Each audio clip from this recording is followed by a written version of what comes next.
fan, but if it makes you feel any better. It's so great to be here. I am a comedian. I wasn't always a comedian. I actually was a stay-at-home dad for a little while, but then we had kids. And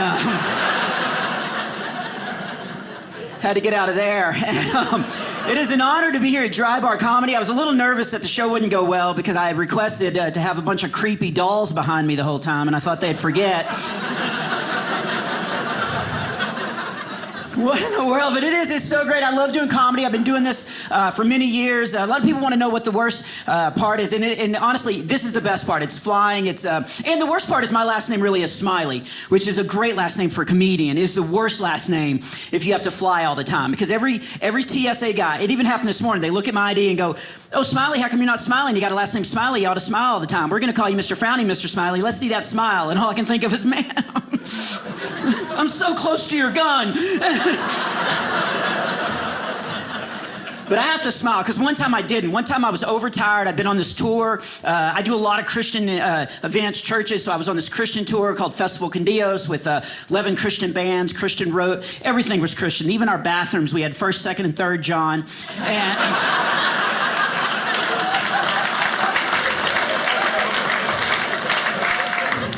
And they dropped me off in Detroit, which is one of my favorite cities. I was there 2 weeks ago. Yeah, so much fun. They took me around and showed me how to draw a chalk outline of a body.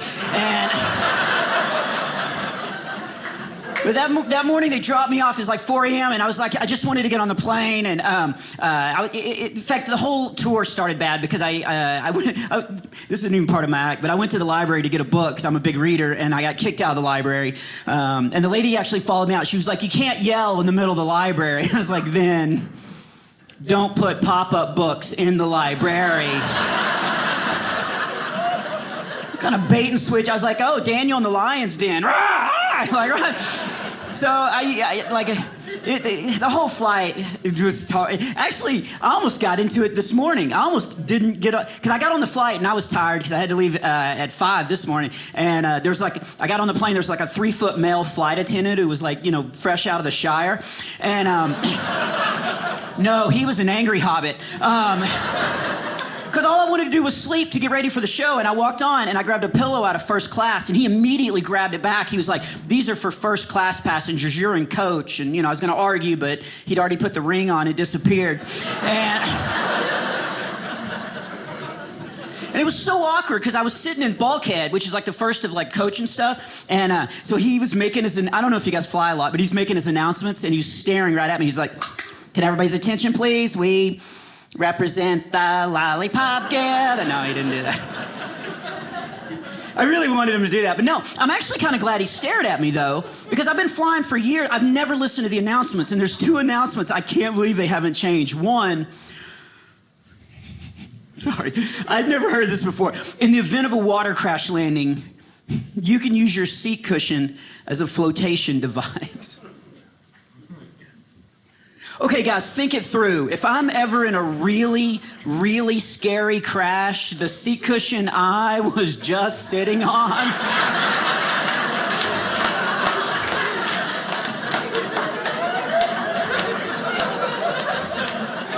I don't want that thing anywhere near me, right? And the other one's even more dangerous. I thought when the oxygen mask falls, oxygen starts flowing. It doesn't. It says to start the flow of oxygen, tug lightly on the tube. Well, can we rethink that scenario? Who's going to be going 10,000 miles an hour in a mountain going, "Ah! Hee-hee!" Like, what? So flying's always annoying. So this particular moment when I got dropped off in Detroit, this is why every single morning I show my ID and I just smile, because that morning I showed my ID and this guy wouldn't drop it.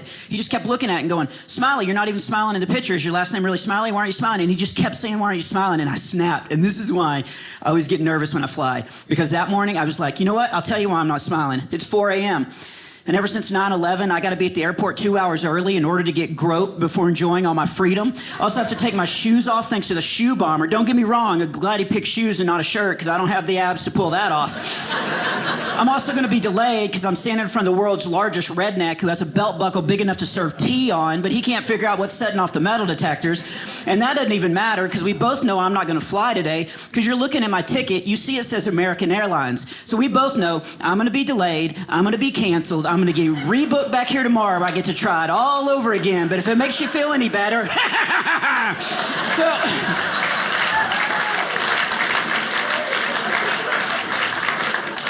So that's the only bad part. I love making people laugh. Again, I am a Christian, and so I really think God has blessed us with laugh. I actually read a medical article that laughter is 10 times more powerful than morphine.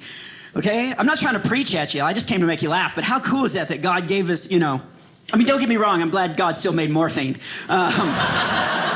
Let's be honest. If I break my leg in half, I don't want my doctor standing over me going, knock, knock, right?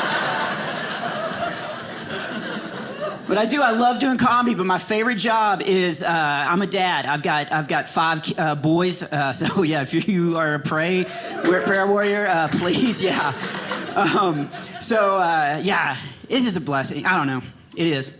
I wouldn't plan on talking about this because I don't know how personal we can get. I know it's a comedy show, but man, I really feel blessed because this may be too personal, but when I first got married, I was actually told that I couldn't have children. By my mother-in-law, and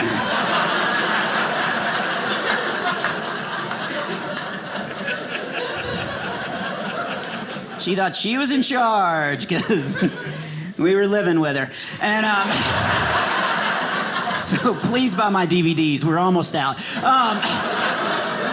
But no, it was great. With the first two, the first 2 kids we had in the hospital, the third one, we did something a little different. I'd read an article. I don't know if it's popular here in Provo, but I'd read an article. It was better to have the baby underwater.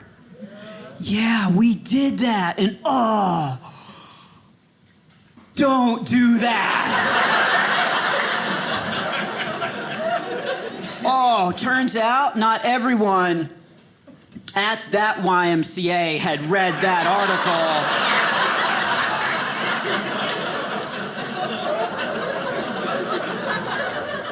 That lifeguard was angry, and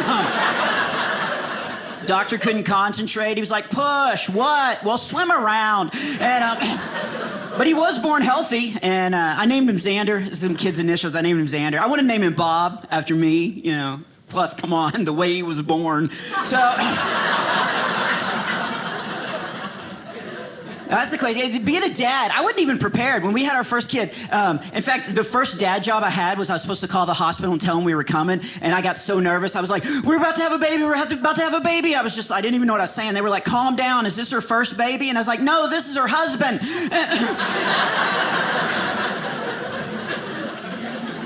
I didn't even know what kids look like when they were born. I wish I would have looked that up. I thought they were pink and cuddly like you see on TV. They're goopy, man. Nobody told me that. I'm on the video going, okay, here it comes. It's a grub worm. Oh my goodness. I was expecting pink and cuddly. My first son looked like a Veggie Tail dipped in motor oil. They were over there cleaning the baby off, and the doctor didn't already like me because we had to meet him 2 weeks before, and I'm a comedian, and sometimes I just say whatever, because he knew we were first-time parents. He was like, if the baby's crying, it's usually 3 things. 1, he's tired. 2, he's hungry. Or 3, he has a dirty diaper, and, I'm a comedian. I was like, shouldn't dirty diaper be number 2?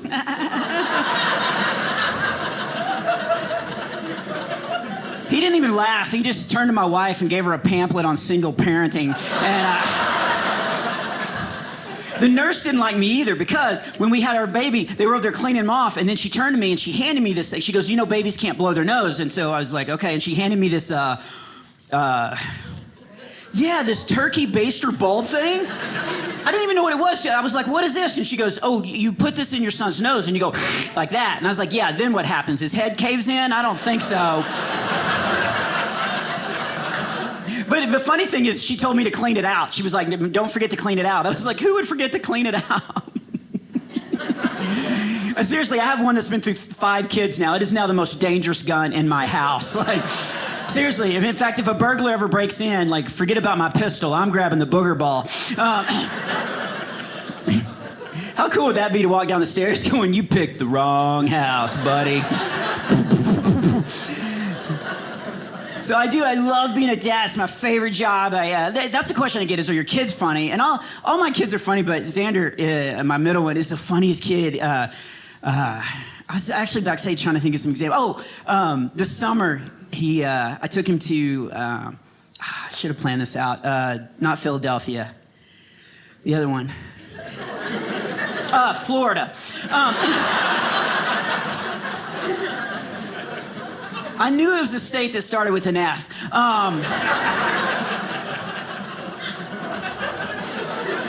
Don't laugh at me. I am not good at geometry. No, it was Florida. I was doing a pastor's conference. It was like 300 pastors. And Xander was backstage, and he was looking out, and he's like, is that a room full of pastors? And I was like, yeah. And he goes, how long's your show? And I go, I'm doing an hour. And he goes, good. Go twice as long so they'll see how it feels. And I'm like,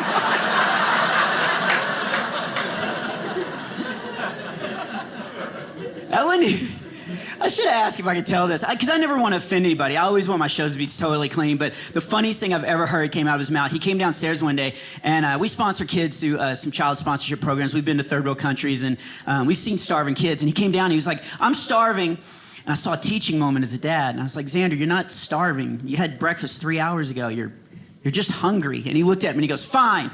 I'm so hungry, I'm farting fresh air. And I was like, what?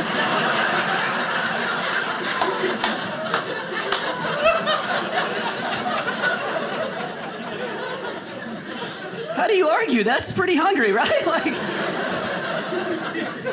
but it is. I love being a dad. It cracks me up. And that's one of my favorite things is I get to hear the weirdest things, or I get to say the weirdest stuff. Like I get to say all these father things, like, you know, especially things that my dad said to me I thought I'd never say, you know, to my kids. Like, quit crying or I'll give you something to cry about, or don't make me come up there, or hide in this box till company leaves, or...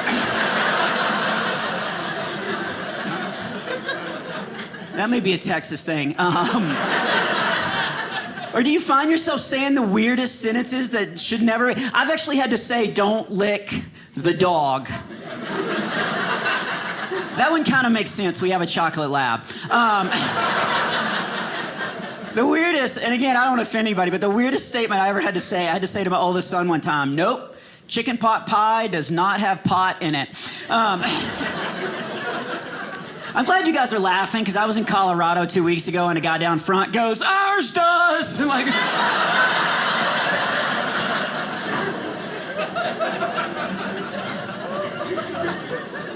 But it's so great. Anybody have kids that sneak up on you, though? Or is it just my kids that sneak up on you, you know what I'm talking about? Where you think you're by yourself, and you're just like, ah!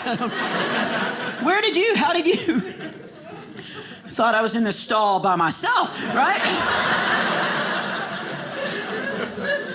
Or at night, anybody have the kid that sneaks up on you in the middle of the night? Is that the creepiest? Well, is that not the second creepiest?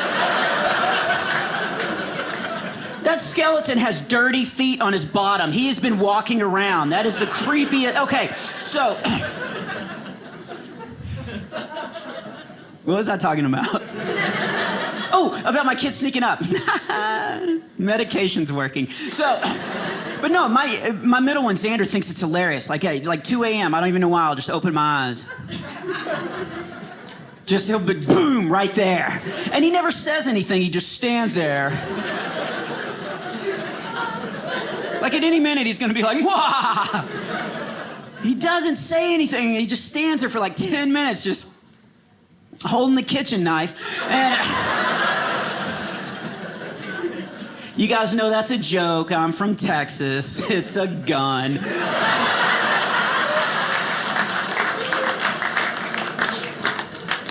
So I've been a dad for 19 years. Oh, my oldest is 19, by the way. So if any of you need the correct answer to any question, he knows everything.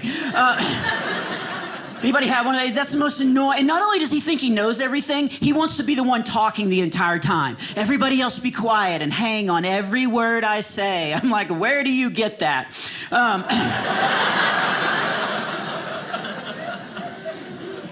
But it is. I talk about my kids all the time. They love being taught. And here's the deal. I don't know if you guys know my story, but for about 4 years, I was a single dad. I'm not trying to bring the show down because everything worked out great, but my wife just left. I was married for 18 years, and she just walked away from me and the boys. And again, I'm not trying to bring it down. That was like 4 years ago.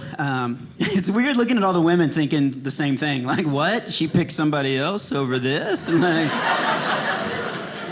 now I get it. The other guy had way bigger bank accounts. And that was my thing. I was like, am I too scared? Because I do. I weigh 156. I look like I went to a blood bank and forgot to say when. But anyway, the reason why I mentioned that is like I was a single dad. I had 3 kids, and December 15th, I picked up 2 more. I got married just a couple months ago to an amazing woman. Yeah, thank you. One lady's. I see. Yeah, I didn't say that to applaud, but I just like to see because one lady applauded, and I think she did it because she's like, oh, good, he won't be hitting on me after the show.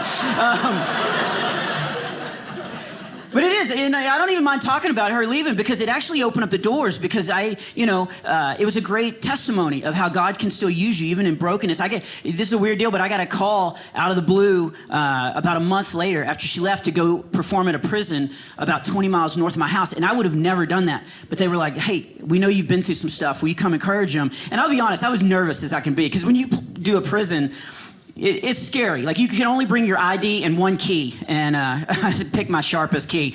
And I took my 19-year-old because I thought it'd be good for him to see, and plus, if, there's a riot, I can outrun him. So, I've got 4 more. So... But it was so nerve-wracking, guys. But it was so cool just to see that, like, God could use me, and it was in a gym, and they brought the prisoners came in one at a time, and one of them, the first guy in, was named Angel, and he looked what you're probably picturing in your mind. He had face tattoos, neck tattoos, bulging bites. No, I was like, oh, I miss my grandmother, and and he did. He walked up and he was like, thank you for coming. And I was like, dude, you don't even know if I'm funny. And he goes, I don't even care if you're funny. Nobody comes to see us. So the fact that you cared enough, man, thank you. And he kind of got emotional. It was sweet. He was like, in fact, I'd love to give you a hug if you'll put that key down. And so it's cool to look back on tragedy and see how like you can get through stuff. And that's why laughter is a big step on that. I'd always heard laughter was the best medicine. But after going through something like that, I can honestly tell you, it's Vicodin. No, but that prison show was actually a turning point. It was kind of fun, too, because they were all prisoners. And I do this joke in my act where I talk about my voice being high and how I'm not scaring away any burglars. So I was actually saying this to them. I was like, pretend you're a burglar breaking in downstairs in my house. And one of them was like, don't have to pretend. And I kind of ruined it at the end because I really was trying to encourage them. But then, toward the end of the show, I remembered that the guy that my ex-wife left me for actually lived up in that area. And so I was like, by the way, if any of you are getting out soon, love to share that address with you. And the best part was they all lined up to thank me and my son. And one guy leaned in and he goes, seriously, all I need is his name. And...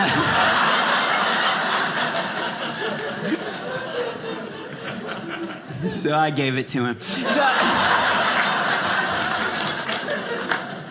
But it was cool. That's all in the past. It was 4 years ago, and now I've got this beautiful, amazing woman, and she came in and loved all my kids, and it was just so great. And it was weird dating because my kids immediately wanted me to date, and I was like, guys, I was married because I'm so faithful. Like, I'm faithful in any relationship. When I hang out with my pastor, I don't look at other pastors. I don't. I'm not like, oh, I wonder what his sermon's like, I bet he ends on time. So, I didn't even know where to go to meet people. And my friends weren't any help. Like some of my friends didn't even know what to say to me, and so they just mailed me books to read. I'm like, thanks. Now I'm depressed and have homework. One of my friends signed me up on a dating site, plentyoffish.com. Yeah. Anybody on it? Oh, seriously? Okay. Back me up. There are plenty of fish, and they're all bottom feeders. Because it's all lies and fake photos. I don't know why you do a fake photo. You're going to eventually be found out. Don't make me think I'm about to meet Anne Hathaway, and I show up and you look like Anne passed away. Okay? Can we not? But I did. So my kids kept encouraging me, and so I did. I finally met somebody. How I met her was so weird. Like, I already told you about the prison show. So, no, I'm just kidding. When they marched her in, I was like, that's the one for me. The old ball and chain. No, I did. I just feel weird talking about it, how I met her, even though I love her so much. But I did meet her online. I met her on MySpace. Yeah, it was awesome. We were the only two left. She is a little younger than me, so that made me nervous. But our first date was magical because her favorite band was playing in Houston, the Wiggles. And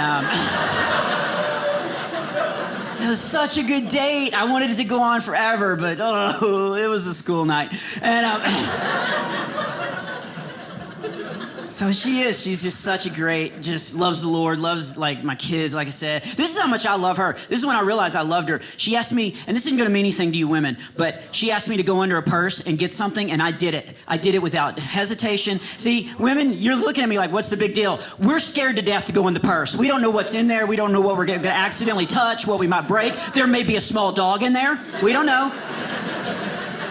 And she knew what she was asking. She was like, will you go into the purse and get something? I was like, yeah. And she goes, really? And I was like, yeah. And she knew. And she was like, she taught me through it. She was like, okay, all you have to do is go in the second opening, go past the caboodle, go past the hair ties. Underneath that is a secret red zipper. Open that up. There's a small metal box. You forget you saw that. But under that is this little plastic box. The combination of that is 8828. Open that up. Under the granola bars are my car keys. If you get to the Blockbuster gift card, you've gone way too far, and don't let the dog out. So, but yeah, she's so amazing. I was showing pictures backstage. And she's gorgeous too, which is weird because, I'm a skinny little redhead. I don't even tan. I burst into flames. I can't even use sunscreen. I got to put on mayonnaise. But this is how beautiful she is. This isn't even part of my act, but I'll just tell this. Because last week we were going to go see a movie because I have a huge big screen TV at Sam's where I have a membership, and I make that kind of money. And we were at a grocery store buying snacks because I didn't know if there was going to be free samples at Sam's, and it was kind of late, and so we both picked out snacks, and we were walking up to the checkout stand. This is how beautiful she is. The checkout guy looked at her and looked at me, and we set our snacks down, and he picked up the divider and put it between our stuff.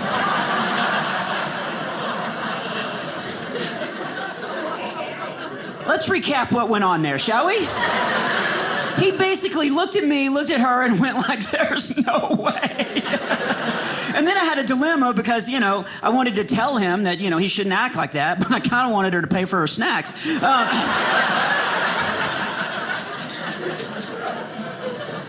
So yeah, we dated for like a year. It was great. I proposed. It was so nerve-wracking waiting for that email. I bought her a ring. Oh, by the way, guys, I totally forgot this, but if you buy a ring, you need to get an appraisal letter so you can get it insured. She told me that. She was like, where? And I was like, and I went back and the van was gone.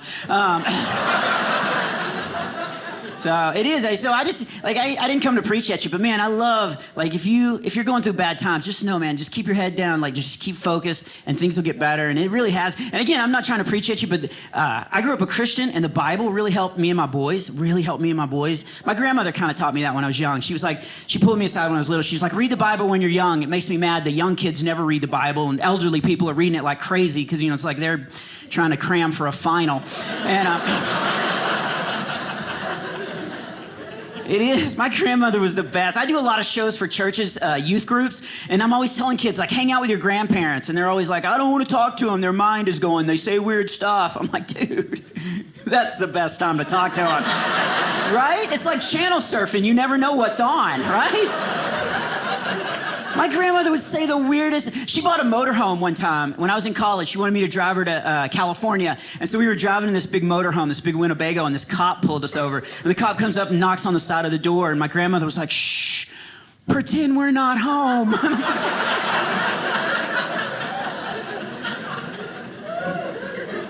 But whether you're a believer or not, the Bible has so many great encouraging things. And, and it's not boring. It's not boring. I don't get that. Quick parenting tip, though. Find out what your kids are reading before you do certain activities. I took my oldest son on a camping hiking trip. not realizing he had just gotten to the part in the Bible where Abraham had taken his son Isaac. Okay, if you're not laughing, you're not cramming for your final. That was I got out of the tent that morning. I was like, good morning, Coulter, you want to go on a hike? And he was like, what? No. I want to go home. And I was like, what's up with you? And he showed me, and I was like, that's hilarious. Now grab that firewood and that knife and let's go. So I'll just close with that again, not trying to preach at you, but man, the Bible is so full. I actually love being a dad so much. I wish Joseph, Jesus' dad, would have written a chapter. You guys ever want to know more about Jesus as a kid? Like, because he was Jesus. Like, did his dad ever be like, hey, I need you to water the plants? And Jesus was like, oh, it is finished. You know, and his dad knew who he was. Did he ever be like, hey, trying to cash in on that? Like, hey, son, will you put your finger in that water for a second?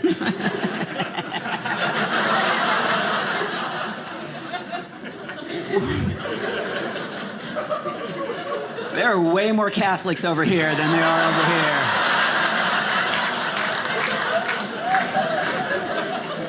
By the way, and we know he was sinless, but did Joseph ever have to get on to Jesus? Like, look, son, stop spitting in everyone's eyes, okay?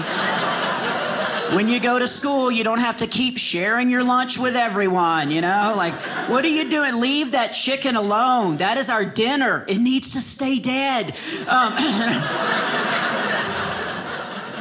Or he could have written about being humble. How bad would it have to be to try to be humble and be Jesus' dad? Like, I would have found other dads be like, hey, is that your son playing in the dirt? He's cool. I'd introduce you to mine, but he's way over there. Walking on the lake, you know, right? Like, I would have bragged. I would have put a bumper sticker on the back of my donkey. My son saved your honor student. So that's my time, man. Thank you guys for having me here. I had a blast.